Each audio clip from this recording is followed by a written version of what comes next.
Good morning সবাই, কি করছো? আমি উঠে ফ্রেশ হয়েই জাস্ট ব্রেকফাস্ট করলাম। কালকে অনেক রাত করে শোয়া হয়েছিল। সবাইকে নতুন বছরের আমার যত বন্ধু আছে অনেক অনেক শুভেচ্ছা, অনেক ভালোবাসা। সবাই সুস্থ থাকো। আজকের দিন, প্রতিটা দিন, গোটা বছর সবার খুব ভালো কাটুক। সবাই সুস্থ থাকো। मेरे और भी जो फ्रेंड है सबके लिए बहुत बहुत नया साल का मुबारकबाद। सबका तबीयत ठीक रहे।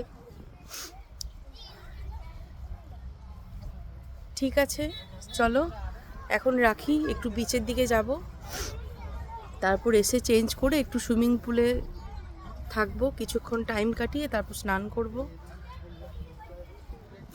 ঠিক আছে, চলো এখন টাটা টাটা।